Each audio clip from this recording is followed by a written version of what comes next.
이전에 싸이의 노래 뭐뭐 했더라면 어땠을까를 들으면서 어떻게 나의 마음속의 과거를 붙잡고 싶은 것을 잘 표현했을까 생각하였습니다. 그러면서 한편으로는 사람들이 거의 비스름하게 생각하고 있는 모습을 발견합니다. 나이가 들어가서 이전의 기억 속에 사는 것인지 마치 과거가 현재같이 살고 있는 모습을 봅니다. 한편으로는 그 과거 중에서 어떤 선택의 교차로에서 다른 길을 선택했더라면 어땠을까라는 마음이 강하게 듭니다. 내가 그때 부흥사에 가지 않았더라면 어땠을까?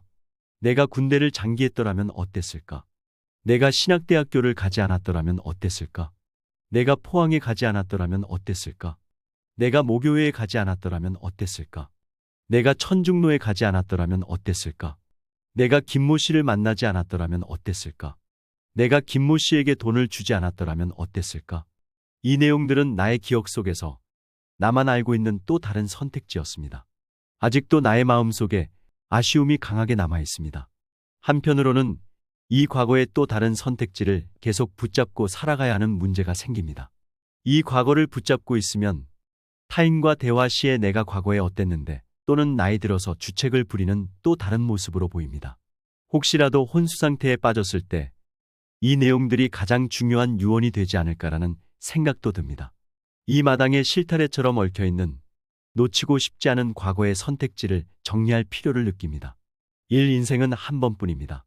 어제뿐 아니라 이전의 과거는 기억 속에서는 되돌아갈 수는 있으나 현재의 시간으로는 되돌릴 수도 없고 돌아갈 수도 없습니다.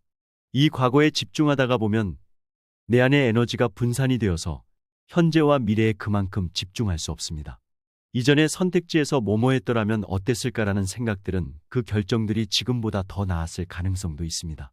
나의 기억 속에서는 더 나아서 최선의 내가 그리는 결과가 왔을 것이라고 강하게 믿고 있습니다. 그러나 반대일 수도 있습니다. 그리고 이것은 전혀 논리적이지 않습니다. 현재 지금 나를 이 모습으로 만든 것은 수많은 조건들이 합하여지고 쌓여져서 결과가 나온 것입니다. 모순적으로 이전의 단 한 개의 조건만으로 현재의 결과를 평가한다면 비합리적입니다. 지금 현재 나의 모습이 내가 상상하고 기대하는 수준이라면 과거의 또 다른 선택지에 대한 미련은 없을 것입니다. 그 선택지에서 어떤 선택을 하였기에 이러한 최선의 결과가 왔기 때문입니다. 그런데 지금 내가 현재 나의 모습이 내가 기대하던 수준이 아니기 때문에 이전의 과거를 회상하면서 과거의 환경의 탓, 타인의 탓으로 책임을 회피하고 있는 나의 모습을 봅니다. 나의 행동에 대한 결과, 현재 나의 모습의 결과에 대하여 내가 스스로 책임을 져야 하건만 마치 남의 모습같이 처리하는 나의 모습을 봅니다. 또한 나만 쏙 빠지고 타인에게 뒤집어 씌우고 있습니다. 사나의 선택지에서의 결정들은 언제나 최고의 결정, 최선의 결정이 아닙니다. 다만 최고의 결정이 되었으면 하고 결정한 내용들입니다. 그 결정들은 단지 몇 가지의 조건들만 보고서 결정한 내용들이 대부분일 것입니다. 또한 아무리 많은 조건들을 보고서 결정하더라도 항상 리스크는 따라오게 됩니다.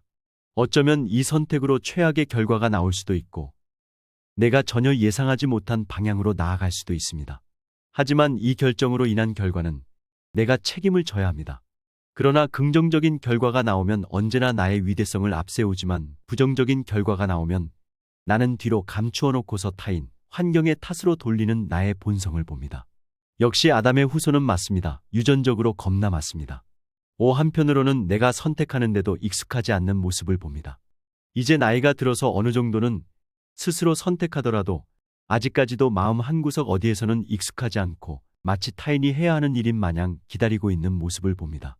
나의 일인데도 불구하고 나의 일이 아닌 느낌, 이 모습을 보면서 어린 시절 나의 부모, 특히 나의 모친이 나의 행동의 대부분을 선택해 주셨던 기억이 떠오릅니다. 또한 요즘 손녀를 보면서 놀이터에서 같은 나이대를 돌보는 부모님들의 모습과 겹쳐서 보입니다.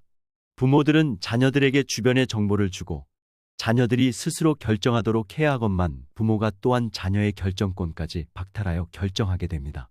그로 인하여 자녀들은 그 결정도 자신의 것이 아니라 남의 것이 됩니다. 나의 모습에서 모친의 모습이 보이는 것처럼 나의 자녀의 모습에서도 나의 모습이 보이겠죠. 나도 피할 수 없는 일입니다. 이 부분은 더 달라지려면 많은 시간이 걸리겠습니다.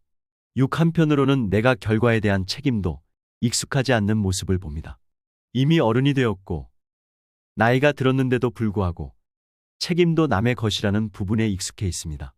위의 내용과 연장선상에서 부모가 결정해 주었기에 그 결과가 긍정적으로 나오면 내가 전면에 나서게 되고 부정적으로 나오면 내가 결정한 것이 아니라 부모가 결정한 것이기에 부모의 책임, 즉 타인의 책임으로 돌리는 것에 익숙해 있습니다.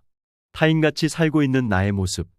영화에 보면 숙주가 인간의 몸속에 들어가서 인간을 제어하듯이 마치 나의 그러한 모습이 보입니다.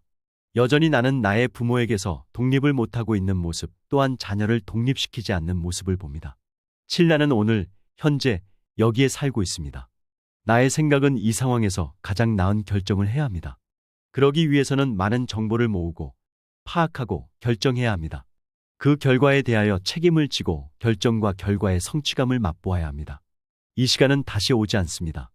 먼 훗날 또 이날을 기억하면서 그때 뭐뭐 했더라면 어땠을까의 아쉬움의 기억 속에 또다시 후회하겠지만 가능한 한 적게 후회하기 위해서 지금 여기에 집중해야 합니다. 현재 나의 하는 일은 남의 일도 아니고 누구에게 잘 보이려고 하는 일도 아니고 아직도 마음속에서는 남의 일 같은 느낌이 들지만 나의 일입니다. 나의 생각과 손과 발과 오장육부를 다 움직여서 내가 스스로 결정하는 일입니다. 내 몸에서 주체적으로 독립하는 그날까지. 팔라의 생각이 이 내용을 작성했다고 하더라도 많이 달라지지 않습니다. 매일 그리스도 이름으로 기도하면서 내 마음속에 기억 속에 있던 부분을 나의 직접적인 행동으로 의식적으로 훈련해야 합니다.